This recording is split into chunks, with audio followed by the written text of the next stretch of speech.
Hello and welcome to Odds on Qualifiers for the Euro 2024. We are in the middle of the international break, but still we have good games to analyze with our experts, Alvaro, Romeo, Dani Fisichella. Ciao. Hello, guys. Hello. In international mode, we have to analyze the best 6 games that we have in round 1 in the Euro qualifiers. So remember to comment the video with us, as always, telling us your opinions. And of course, if you enjoy our videos, don't forget, press the like and subscribe. And now let's go on with the show.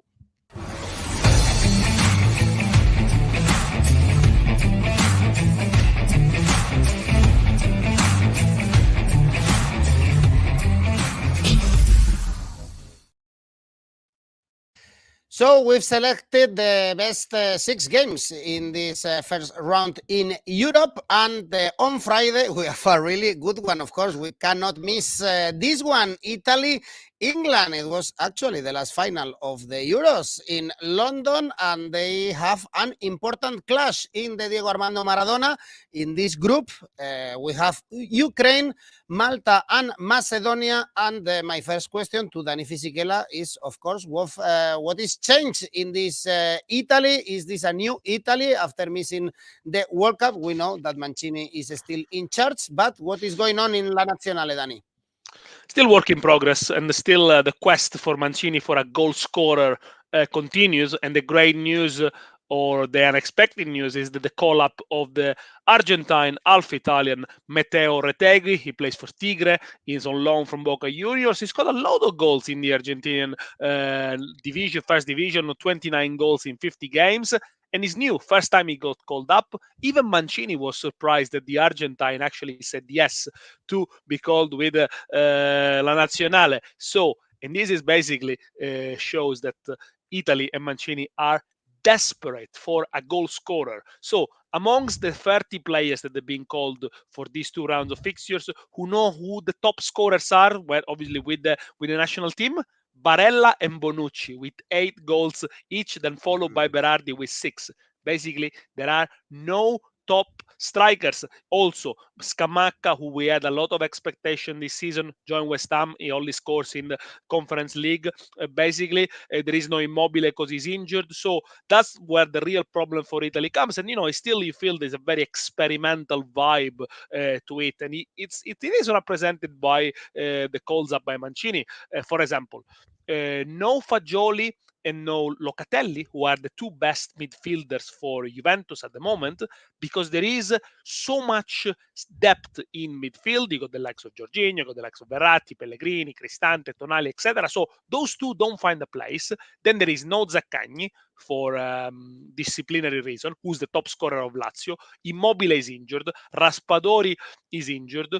And then, yes, the call-up of Retegui, as I mentioned, and Simone Pafundi, who only played 20 minutes in Serie A, is 17. According to Mancini, he's the first name on his list. Big prospect for him.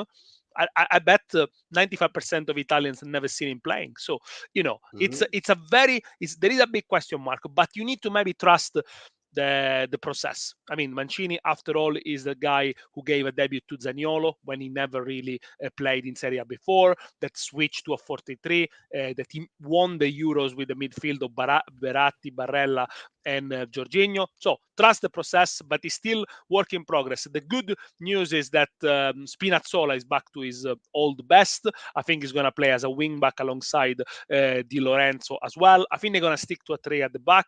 That's how they beat England in Milan in the Nations League game. It wasn't a great game, to be fair. Let's see who plays up front, really, because apart from Gnonto and Grifo, who regularly play both for Leeds and Freiburg, really, there are no great names there. Chiesa is also injured as well.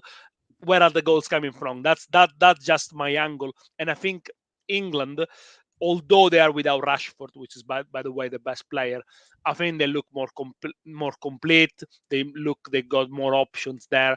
So I'm afraid I'm not really optimistic for this one.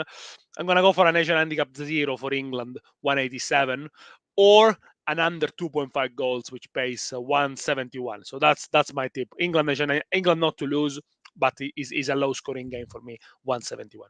Dan is not very confident after Italy missing, of course, the World Cup, still with Mancini in charge. And we have a lot of information now about Italy. Alvaro, tell us something about England. Tell us how do you see, I don't know if it's a new England because it's still Southgate after Kane missing the penalty and the pros went home in the World Cup. How do you see this England? What is going to change, or is going to change something? Not much, not much. It's not really a New England. Number one, if Gareth Southgate stays all this cycle until Euro 2024, he will complete more games as the national side coach than Bobby Robson. So that tells you that he's been there for a very long time, since 2016, basically. I think that the progress has been linear until the World Cup, because he did the semi-finals in the World Cup 2018, the final in Euro 2020, and then he did the quarterfinals in World Cup 2022. Even though I think that England was very good and fought toe to toe with France until Harry Kane missed the penalty, but England looks very similar. There are of course some new players, like for example Ivan Toney from Brentford, even though he's got an issue with FA among allegations of breaching some FA betting rules. Well, he's been capped by the national side. Trent Alexander-Arnold is not in the squad, and for example, it surprises that Harry Maguire or Calvin Phillips are in the squad, especially Calvin Phillips, because he's barely playing for Manchester City. But that is explained very easily. The thing is that the international football context is different to the club football context, and for Gareth Southgate, the likes of Maguire and the likes of Phillips always worked. So he will say, I don't care what they do for their club, they normally do the job for me. So that's why they've been capped, and that is the justification behind. Unfortunately, we're not going to see Marcus Rashford and Harry Kane playing together because Marcus Rashford is injured. Nick Pope pulled out with an injury as well. So I would like to see who plays in goal. I'm inclined to say that Jordan Pickford is going to be the goalkeeper, even though Aaron Ramsdale should have a big chance because he's the goalkeeper of Arsenal, and Arsenal is top in the Premier League. There are a few milestones that could be surpassed, like for example Harry Kane. If he scores, he will become the all-time top scorer of English football after becoming the all-time top scorer of Tottenham back in February. He did it in the Premier League.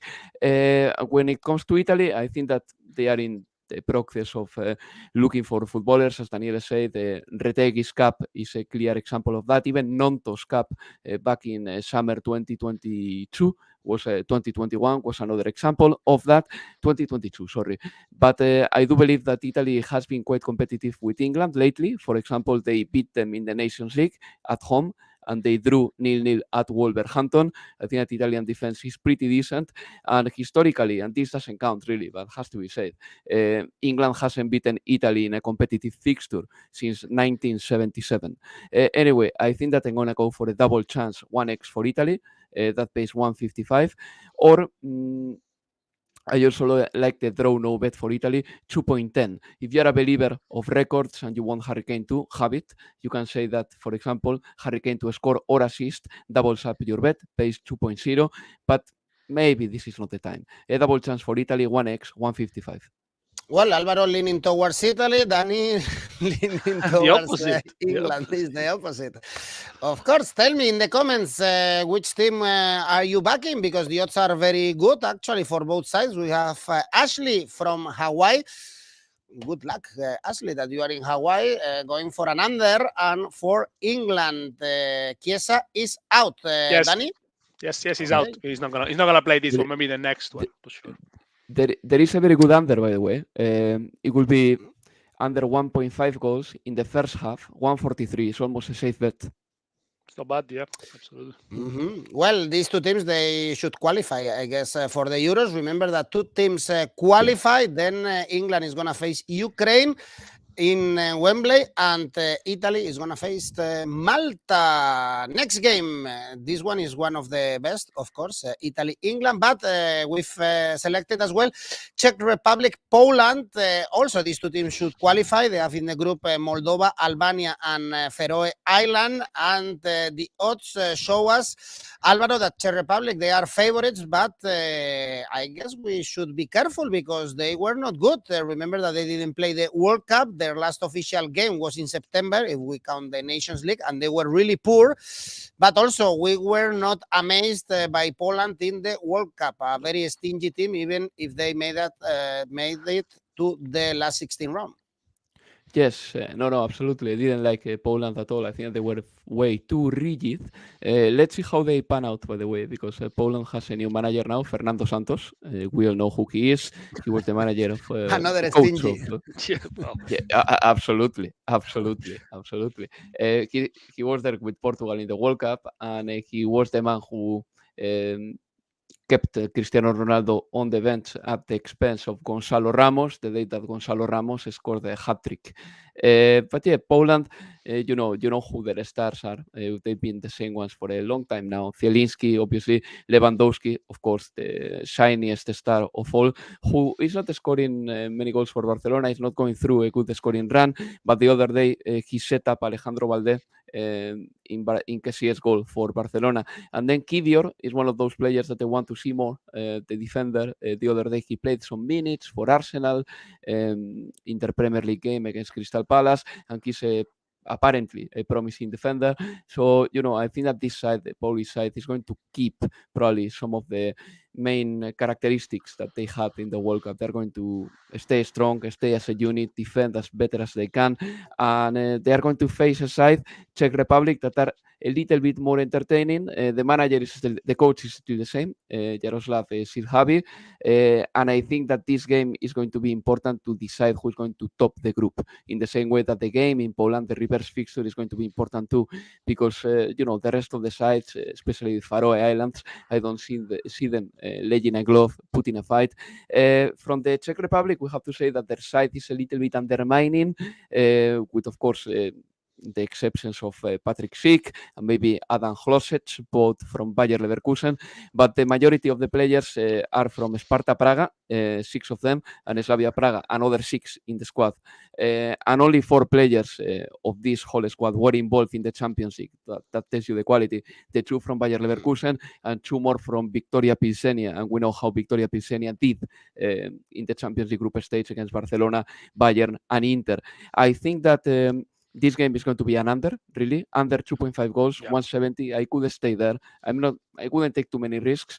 And if you like, maybe because the Czech Republic is going to attack more, and they are, I would say, that more attacking than Poland, really.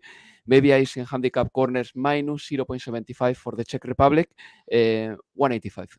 The under looks good, Danny. Difficult to go for an outright result for this game, I guess. I went for a double chance 1x Czech Republic, so either win or a draw, and an under combined, and that makes 249. Spices it up a little bit more. This is one of the easiest group, by the way. Czech Republic, Poland, Moldova, Faroe, Montenegro, and Albania. I mean, it's just 2 teams qualify, plus there is the playoff. Let's make it very clear. Qualifying for the Euros is much, much easier than qualifying for the World Cup. And I think most of the games will have no jeopardy or very little jeopardy at all. This could be one of probably the best games in the group, because the rest really, they do look extremely favorite, apart maybe for the clash against Albania. Czech Republic only 2-1 in the last 10, only kept clean sheets against Faroe Island. In the Nations League, you mentioned they were disappointed, they got relegated, but at home they managed to collect 4 points. In the last World Cup qualifiers, Czech Republic at home, they were not too bad. They finished 3rd behind Wales and drew at home with Belgium and Wales. They are solid, they are organized, they can make your life very difficult, but sometimes they do lack the cutting edge. Same with Poland. I think by far, between the 16 teams that play knockout stages, at the World Cup, they were the worst team. They qualified to the knockout stage thanks to goal difference. Look, there are a lot of players who play in Serie A for Poland, up to 9, plus Kivior, who just joined Arsenal from Spezia. The best one so far has been, of course, Zielinski. Zalewski of Roma had a good season. Szczesny at Juventus is a reliable keeper. But then, behind Lewandowski, who's going to score the goals? Piontek scored 11 for Poland. Zielinski scored 10. Both play, of course, in Italy. They just don't score many goals. Only 6 goals scored for Poland in the Nations League. And let's not forget, they qualified to the World Cup in virtue of only one playoff game, because they didn't play against Russia, and beat Sweden in a very stingy game that was resolved by mistakes by the Swedish defense. And look, let's see what Fernando Santos does, but he was underwhelming with Portugal in the end. I don't know. I don't think they're going to be a complete overhaul of the Polish side. I'm going to go for a double chance 1x and under 2.5 goals, 249. We were seeing the odds for the outright market for this group, and Poland is favorite to top the group, then Czech Republic, and then Albania. But as you said, Danny, both teams should qualify for the Euros. The same we can say, of course, for France, Netherlands. This is a great game in Paris, and this group actually have another big names, Ireland or Greece, for instance. But of course, both teams are far from their best. So France and Netherlands were two of the best European sides in the World Cup. They kept their managers, Deschamps and Louis van Gaal. But, Danny, there are, of course, some news in the French team after losing the final. For instance, Hugo Lloris is going to miss. He's not with the national team anymore. How do you see this very good game, France-Netherlands? Well, and this could be the most... coach, Koeman is the coach of Koeman, the new manager, Koeman, of course. Koeman. Return of Koeman, the return of Koeman, which I think will make this game interesting, because Koeman already said he want to switch to a 4-3-3 formation. That's what he normally does. That's what he like to play. Could we see a Netherlands playing a bit more expansive football?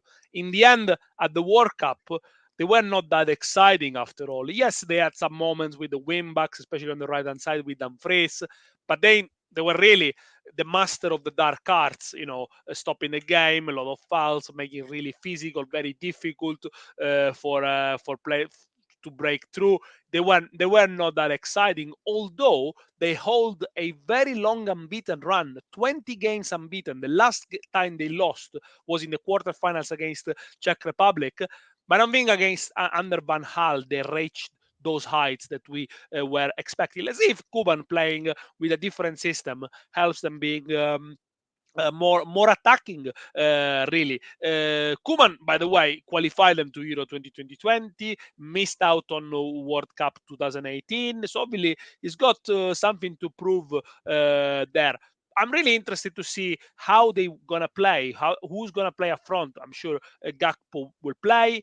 Will Depay play? Will Weghorst play? Let's see. They seem a bit short of options there up front. Let's not forget the Netherlands are also finalists in the Nations League. They're going to play Italy in the semi-final. So overall, a good campaign for them. Obviously, who wins this one finishes top of the group, I think.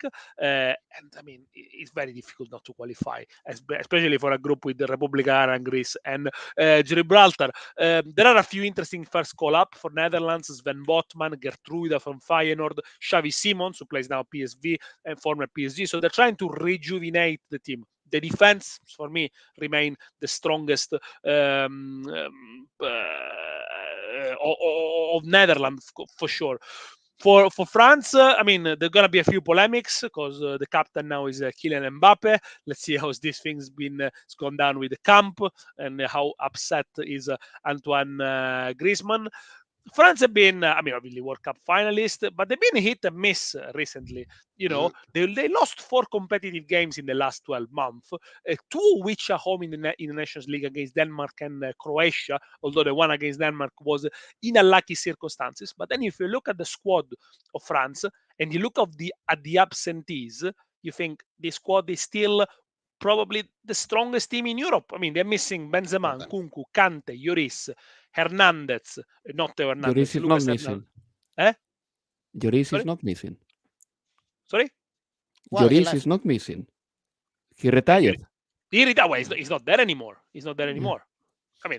They haven't got this caliber of players. And he's a very young these are very young defense. The oldest one is Pavard, who's 26. A generally young squad with Camavinga, Tchouaméni, Colomwani, Dabi. So, I mean, you think, well, the talent is still there without some of the big names. Question mark for me is whether Coman is going to start. He didn't play much of the World Cup, but he's having a very good season with Bayern Munich. I think we can see goals here. Despite being the first game of the group, maybe more important not to lose it rather than win it. But I think we could see goals and see how this new Netherlands against with Koeman sets up. Over 2.25 goals, 186. Also Benzema, by the way, retired from the national team. Mil is going for France to win and both teams to score. Loiches is telling us that Maignan anyway is better than Jory, so they are not going to miss it. How do you see this France-Netherlands, Alvaro? Well, I think that historically this game has been pretty good. I mean, if you go to the UEFA website, you can see that there have been really good goals in this fixture by Robin van Persie, Patrick Kluivert. And maybe I was thinking when I was checking those highlights that the Netherlands don't have this kind of players anymore, but maybe they are in the process of creating these players, because Cody Gakpo is looking really good for the Netherlands. He's taking responsibilities, because Xavi Simons is a player that we shouldn't overlook. I think that he has been playing really good football for a year now. And I think that Ronald Koeman is going to try to change especially the attack. It's true what Daniele says, that it's going to be interesting to see which system he goes for. I mean, naturally, Ronald Koeman goes for a 4-3-3, but at Barcelona at times he switched to a 3-man centre back, and he was very criticized for that. But the Netherlands will have to do whatever is needed to start winning games and to get far in tournaments. And Ronald Koeman is going to favor the good defensive players over the offensive defenders. For example, there is a player that I really rate, Jeremy Frimpong from Bayer Leverkusen, who is out of the squad, and Ronald Koeman explained that in his eyes he can't defend yet, and therefore he cannot play as a right back, and that's why Dumfries is going to probably start for the Netherlands. So good luck with defending there. Good luck with defending. Yeah, but defending is just he's not the best player, Dumfries. But the thing is that Frimpong is a winger converted, and Dumfries, he is not so hyperbolically attacking. But yeah, it's going to be interesting. I think that the Netherlands have a number of players in between the ages of 23 to 27 who have to step up and will step up. I'm pretty sure about that. De Ligt, Frenkie, Gakpo is slightly younger, but I think that he's already not a veteran player, but one of those players who have international experience already. Wijnaldum is back, something that I don't understand very well, because I think that the Netherlands have options in midfield. But yeah, generally I think that with Ronald Koeman, the Netherlands will be cautious, because we have seen that Ronald Koeman is a rather cautious manager. When it comes to France, look, Mbappé to score is one of those shots that we can never overlook for the French national side, because he has scored 19 goals in the last 17 games for France, and in the World Cup final he scored 3 goals. This is the last memory we have of Mbappé playing with the French national kit. They've got a new keeper. It's going to be Maignan. Most potentially, Areola and Samba are also in the squad, but I think that is going to be Maignan. And I am fascinated about seeing the Thuram brothers playing together. Maybe we have the chance to see them playing together for the French national side as well, following the steps of their dad. So let's see if that happens. Look, both teams to score. I like it here. 190, because the Netherlands, they've been pretty entertaining and scoring a decent amount of goal despite not being the most offensive side. And Mbappé to score 2.0. Black Adam is also going for both teams to score. What a game we have in France, Netherlands. Next one is Sweden, Belgium, and in this group also we have Austria favorites ahead of Sweden to qualify for the Euros. So there are 3 good teams for 2 spots to go to the Euros. And perhaps Austria is favorite ahead of Sweden, because Sweden, they are not in their best, missing the World Cup, as Danny said before, because they lost the playoff against Poland, and they were very poor also in the Nations League. We have Ibrahimovic back to the national team with at the age of 41, and we have also, Alvaro, a new Belgium under Domenico Tedesco. Yes, we do. Let's see how they do. It's going to be interesting, because Domenico Tedesco is 37 years old. He's way younger than Zlatan Ibrahimovic, who's going to be playing. Tedesco, you know where we know where he has been. Leipzig, for example, is one of the last sides he's been coaching, and he's a really good manager, and he's taking the reins of a Belgian national side that is under a heavy renovation process too, and I expect some of the newcomers or the new generation players to take the reins. I'm talking about the likes of Amadou Onana, Wout Faes, Leandro Trossard, who's playing really well, Romeo Lavia, pretty much everyone from the older generation left, pretty much, because there are still a few staying there, and Kevin De Bruyne is the biggest example of all.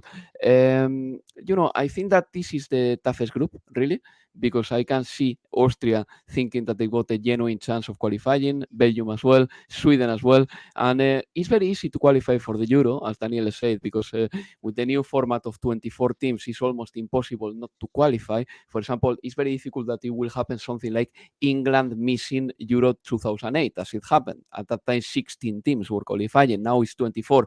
But something has to be said. The qualifying will last basically 6 or 7 months.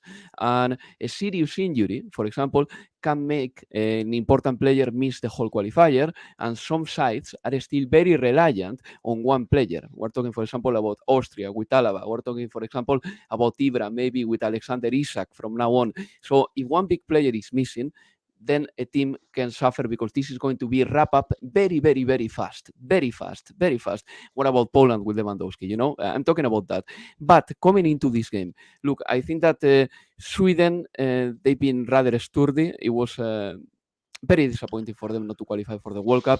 I think that they are one of the competitive sides of Europe, or the mid-class of European football, and they've got quality in their squad as well, with not only Zlatan, who, in my opinion, is some sort of a colorful thing that he's playing for Sweden, because Isak is a good striker now, Kulusevski is having a decent season at Tottenham, Robin Quaison, a good player as well. I think that this game is going to be for the Swedish, just because, I think that Belgium is in a renovation process, and I could back Sweden with an Asian handicap plus 0.5, 172, or an Asian handicap of plus 0.75, which is 152. So I'm backing the Swedes, as you can see, not to lose heavily, or basically not to lose. Actually, they were very competitive with Spain in the group to qualify for the World Cup, and also in the previous Euros. Loiches is telling us also the names of good Swedish players, as Alvaro reminded us as well, with Kulusevski among them. Danny, how do you see also this new Belgium under regeneration? Of course, with all the problems they had in the World Cup in the dressing room. I'm not convinced about Tedesco, but probably time will tell. His last experience at Leipzig wasn't great. They didn't look very organized. Sometimes they didn't look like they know how to play, apart from this high press and high line football. Let's see how it goes. I think for Belgium, the big question mark is about their star players. Lukaku and De Ketelaere having an awful season in Italy. De Bruyne, yes, still the star, but this is a player who's played a lot of games so far. How fired up is he going to be? I think in this round of fixtures, we also have to take into account the time of the year when they come. They are bang on at the end of the difficult season with the World Cup, before a Champions League quarterfinals, which is going to be played in 20 days' time. Some of the league in Europe are still heavily contested, of course, the Premier League. You have to consider a load of things here. Players don't want to pick up injuries. I know this, and after all, the qualifiers are easy. They should be easy. So, I'm not expecting great games here. And if some of the big players go missing, I think it would be justified in a way. Look, I think there are a few interesting players in Belgium. Of course, Alvaro mentioned a few. We also have to mention Openda, already in double figures with Lens. I think the best player still is Courtois, probably. That's why I'm going to go for a both to score no. I cannot see a lot of goals here. We mentioned Sweden. Isaac is having a good season. Forsberg is going to be the key as well. Ibrahimovic scored the weekend, had to take the penalty twice. He's 41 years old, didn't have a great game. But, he will go down in history as the oldest goal scorer in Serie A. But, this is just a stat, really. Sweden only collected 1 point in the Nations League. Really, they were a bit disappointing. I'm going to go for both to score no. KG game, maybe might win it Belgium by 1 goal. But, yeah. All right, the next game we are going to analyze is Croatia, Wales, and in this group we have also Turkey. So perhaps Wales is not favorite or cannot qualify for the Euros. Remember that they were at the World Cup, but they were very poor. No Gareth Bale, as we all know. Danny, so of course Croatia showed again in the World Cup that they are very competitive, still have the same manager, same team. I guess we should back Croatia. But the chance for Wales, and the good news is that they're in the group with Turkey, who won the Nations League C, so they're gonna be in the playoff anyway. So they might be perhaps slightly distracted by that, but yeah, I think they might have the upper hand on Wales. Wales, life without Bale, life without Allen, who retired. They also are without Gunter, without Hennessy, the goalkeeper, without Ben Davies, who's injured as well. The new captain is Ramsey, who now plays for Nice, and this feels like a new Wales, a overall of the national team. Up to 7 players could make the debut in these 2 games qualifiers. But I think they've been another big disappointment. I mean, look, it's a small country, okay, where most of the players play in Championship. Some of them playing in League One in England. They reached the World Cup, which Italy didn't, and they should be praised. But in the group stages, the football they expressed and the games they played, they were disappointing, really. They scored only 1 goal, the penalty of Bale against USA. They tried to play from the back, and it didn't work. As soon as they put Keith Moore in, they look a bit like more themselves, but really it's about throwing the long ball to the big striker, who's good, by the way. I think Keith Moore is a good player, also with his feet can hold it up very well. But yeah, that tells you how poor Wales were in terms of building from the back. They only won 2 games in the last 12 months, by the way, Wales, which, by the way, were the 2 World Cup playoff. But against Ukraine, they suffered a lot. And, that was a lucky win, really, saved by Hennessy. Only scored 1 in the last 4, as I mentioned. That was the penalty against USA. But the strength of Wales is that despite the individual quality, so lots of players play in the Championship, for example, when they come together, they, as a group, they lift themselves. However, for this one, I cannot see going to Croatia and get a result, really. I think they're going to lose this one. Croatia is going to have a lot of the ball.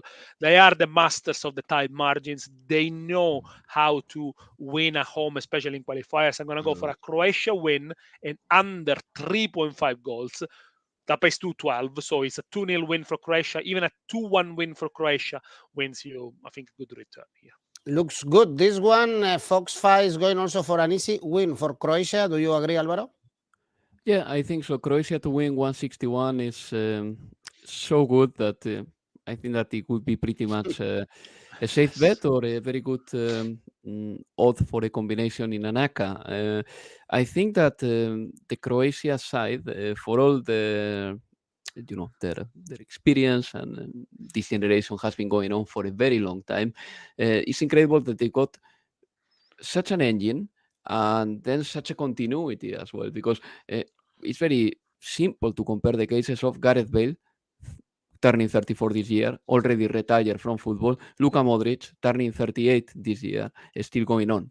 I mean, there are different levels of commitment, professionalism, love for the sport. And I think that this Croatia side likes the sport and likes competing. And they've been very happy to play with each other. And they have achieved great things. I mean, World Cup semi-final, and they haven't changed a lot. I think that it was very, very good news as well that Dalic extended his contract, because right now I cannot see any manager doing any better for the Croatian national side than this man, and he's going to be there until 2026. Croatia normally qualifies for the Euro, has to be said.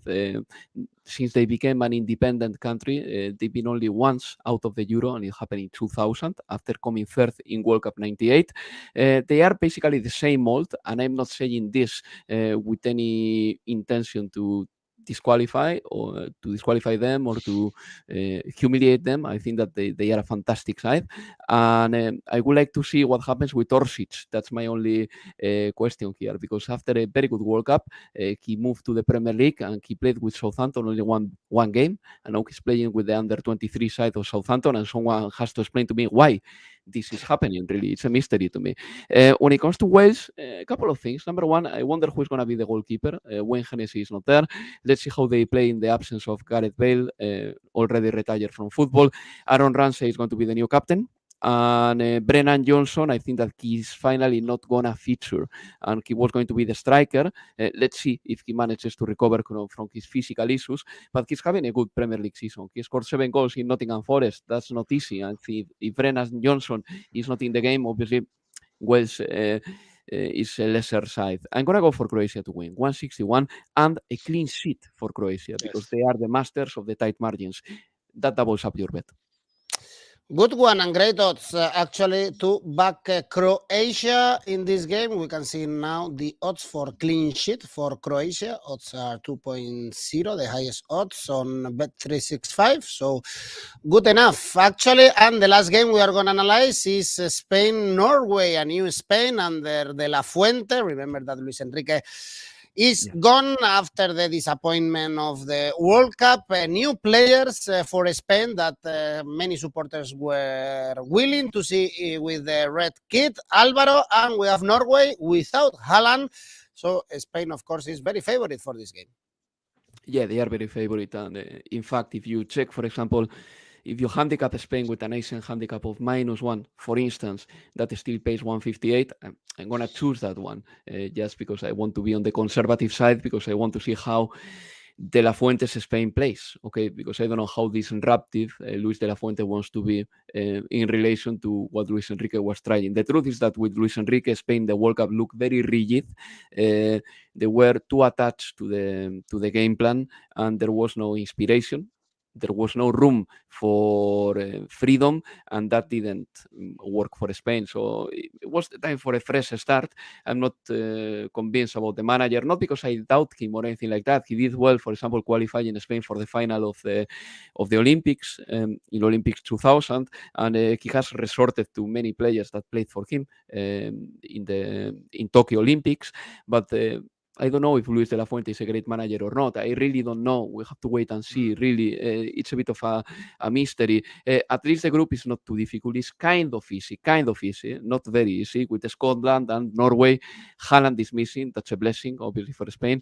And one of the main charms of this group is playing against Cardona, because he's going to be there playing for Georgia.